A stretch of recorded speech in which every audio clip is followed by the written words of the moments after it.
Ready for some Major League Baseball talk? You came to the right place right here on a Friday morning. It's the early line. It's Donnie right side. It's time for some Major League Baseball talk, and we're going to get right off the bat. But before we do that, updates here, and the updates aren't looking good, guys, for the Olympics. As we told you, Team USA was down 1-0 at the break. We just had Bill Bender on from the Sporting News. The updates, all bad right now for Team USA. Down 3-0 in the 78th minute right now against Morocco. So it looks like that dream of getting to the Olympic podium is going to fall short here for Team USA as the under-23 Moroccan squad laying the hammer on Team USA. All right, so get that out of the way. Maybe a miracle comeback. If we do score a goal, if something changes, we'll keep you up to date there. But we got a huge Major League Baseball card to try to tackle. As we told you yesterday, it's only 5 games on that card. Today, full boat, full schedule, big implications across the board, and it starts in the Bronx with the New York Yankees. The Yankees were fantastic against the Philadelphia Phillies, sweeping the Phillies as underdogs in all 3 games. If we look at the game today, they're not an underdog. But there is a catch to this one at a minus 178 price here for the Yanks and a total that's listed at 9. I just told you in the last couple segments when we were looking at pitchers that you possibly would want to fade on your card, none coming up bigger than Marcus Stroman.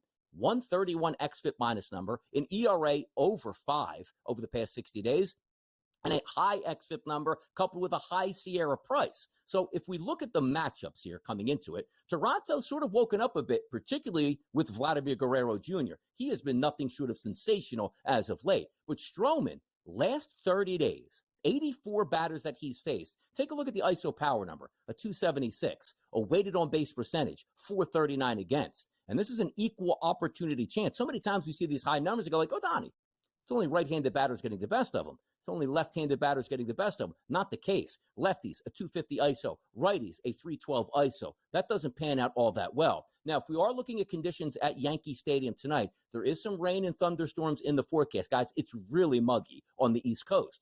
81-degree temperatures. And if we do get some rain, that could affect the starters because, again, if it's raining in the second or third inning, maybe those starters don't come out. But we can't handicap that way as opposed to what the rain is going to do. But we can look at the lineups and pick some players that certainly make some sense. George Springer, 78 at-bats against right-handed pitching over the past 30 days, a 264 ISO power number, and a weighted on-base percentage of 377. That's a good look on the card for a possible RBI chance. None better, probably, in this game than Vladimir Guerrero Jr. 86 at-bats against right-handed pitching over the past month, a 308 ISO, and a weighted on-base percentage of 430. A little bit farther down there, Barger's got a 350 ISO, but only 21 at-bats. So if I'm looking to cash in from a Toronto perspective, if it's from a total bases look, if it's from an RBI look, if it's from a home run look, it's going to be Springer and Guerrero. Flip it over to the other side here. Let's take a look at Kevin Gaussman on the mound today. And I'm going to take a look at where his numbers actually sit. He's 16th on the card out of 26 eligible pitchers over the past 60 days with at least 20 innings pitched.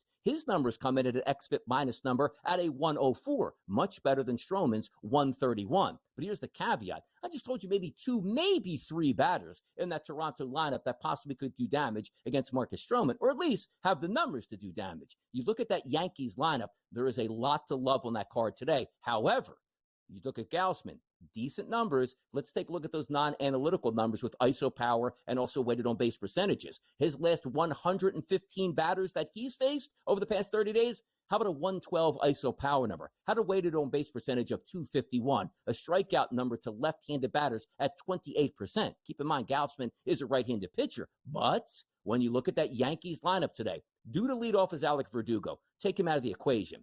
Take a look at the next 3 guys. Juan Soto, Aaron Judge, and Austin Wells. 76 plate appearances, 80 plate appearances, and 67 plate appearances. But if we're looking at who's going to do the most damage, you might as well flip a coin, which is crazy to say. Soto, 76 at-bats, a 424 ISO power number, and a weighted on-base percentage of 517. That's off the charts. Off the charts. Take a look at Aaron Judge. 80 at-bats over the past 30 days against right-handed pitching. A 308 ISO power number and a weighted on-base percentage of 475. Austin Wells, catching, batting lefty, a 327 ISO and a weighted on-base percentage of 399. And it doesn't stop there. You know who's been the man of the hour right now for the New York Yankees? That's been Jazz Chisholm. His last 72 at-bats against right-handed pitching, quite frankly, were just in Philadelphia, it feels like he had 72 at-bats. A 302 ISO and a weighted on-base percentage of 402. And also Ben Rice, down in that 8-hole, a 328 ISO power number. There's a lot of numbers to look forward to. So when you see that high price on the New York Yankees, there is a little bit of a buyer beware, because if you're expecting Gaussman to be decent and Stroman to be not as good as Gaussman, they'll be in that matchup.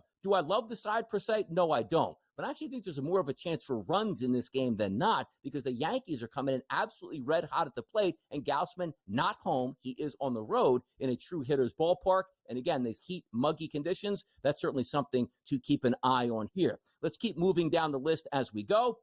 Next up is going to be Baltimore and Cleveland. Now, this price, it's basically a pick 'em. Minus 122 price here towards the Baltimore Orioles, a plus 104 price split here for the Guardians, and a total that's listed at 9. Kramer's going to be on the mound against Carlos Carrasco. Carrasco, one of my favorite pitchers to sort of fade. If we're looking at his numbers over the past 60 days, this is where it comes in, where it messes with your brain just a little bit. If we look at Carrasco and say, Donnie, what's his XFIP minus number? It's an 87. That's really good. How about his ERA, guys? A 6.16. How about a Sierra number, 3.74? They're all manageable outside that ERA.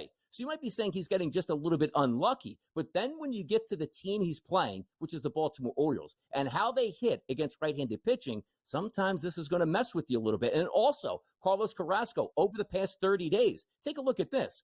ISO power number of 268, weighted on base percentage of 408 against him, and also equal opportunity, just like we were taking a look at Marcus Stroman, a 333 ISO power number against the lefties, a 217 to righties. Both of those are elevated numbers. If you're looking from a lineup perspective on the Orioles of where you should be hunting, one of the guys that has been my favorite batters in Major League Baseball, possibly over the past month, it's been Anthony Santander. 81 at-bats against right-handed pitching, a 347 ISO power number, and a 464 weighted on base percentage, which means you're waiting for Cowser, Rutschman, and Henderson to be on base and him taking care of the rest of it. But look no further, too. Cedric Mullins down the bottom of that lineup, sneaky play, guys. 57 at-bats against right-handed pitching over the past month, a 234 ISO, and a weighted on base percentage of 405. Much more Major League Baseball to go. One more segment on the Friday, right on the Sportsbook Network. This is the Early Line. We got a new hometown team here for Yusei Kikuchi in Major League Baseball. Now, we did see some pitchers out here, talking about Mr. Rogers' neighborhood, going from Florida to Baltimore, not have a great start yesterday. Maybe that'll change today, and two teams looking to make the playoffs. Say what you want about the Rays. They're typically in it to win it, and the Houston Astros making some moves because now it looks like they have a legitimate chance to win the AL West. Let's take a look at the odds market here. Houston will be home today, a minus 156 price, and a total that's listed at 8. Baz will be on the mound here today for those Rays, and Yusei Kikuchi in the first start for the Houston Astros. Now, when we were going over those numbers on XFIP minus, you might look or hear that name, Yusei Kikuchi, and say, like, that's just a run-of-the-mill pitcher in Major League Baseball. Now, also, here's what's crazy about his statistics. His XFIP minus numbers, guys, is an 81. That's second on the card today. That is sensational.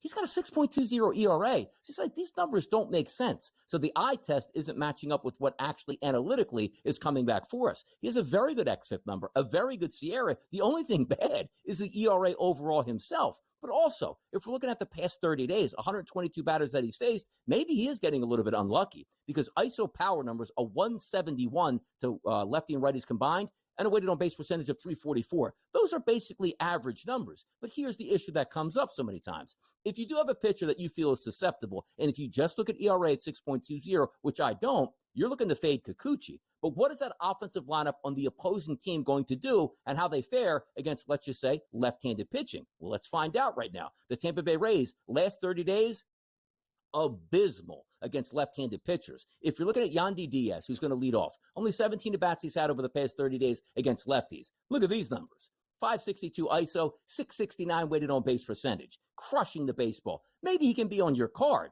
but look behind him here. Curtis Mead, 083 ISO power number. Christopher Morel, 0 ISO power number. Johnny DeLuca, 053 ISO power number. Caballero, 100 ISO power number. Carlson, 062. Walls, 0. There's not much help that you're getting in this lineup. So if you say, even though we're going to stack every single one of these batters from the right-hand side, I don't know how much they're going to be able to produce. And also keep in mind, Houston's a great hitter's ballpark, but you still need the batters to sort of take care of that and have the advantage in their favor. They don't have that. Let's take a look at Shane Baz on the opposite side. I don't know if he has a full 60 days that we can get in with a minimum of 20 innings, and we don't have that. But if we're looking at his last 85 batters that he did face, ISO power number against is a 118. That's not bad. Weighted on base percentage, 314. That's not bad. But where he gets himself into trouble is left-handed batters, guys. A 205 ISO against and a 385 weighted on base percentage. So if we're looking at the lineup to say, where's my guy?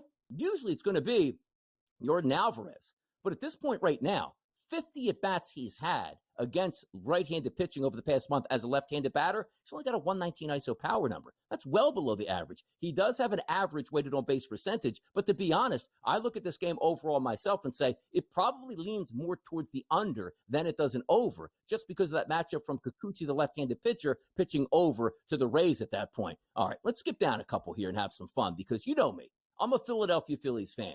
The Phillies haven't played all that well, which means they better start winning some baseball games, and they are taking on the Seattle Mariners tonight. If you take a look at the graphic that's going to pop up here, a minus 116 price as a slight money line favorite to the home team, Seattle Mariners, taking on the Phillies at a minus 102 dog. An 8 total run here. And again, that total, look at the ballpark they're playing in, and that Phillies offense that needs to show up. Phillips will be on the mound for the Philadelphia Phillies. I told you, he's had a very good past 60 days. You take a look at his matchup, a 161 ISO power number, a 248 weighted on base percentage against, combined with lefties and righties. It's not a great lineup for the Seattle Mariners, but this Mariners lineup actually looks much better on paper than it did just a few weeks ago. You add Randy Arozarena, you add Justin Turner to that lineup, and you take a look at some of those ISO power numbers that are back into those average range. Because typically, we were looking at the Mariners and saying, I can't take anybody in this lineup at this point. But it's up to the Philadelphia batters, and it's up to the superstar batters here to show up. That's Bryce Harper. That's Kyle Schwarber. That's Alec Boehm. That's Nick Castellanos, because they haven't been hot together in a long time. It's basically been everybody's been ice cold,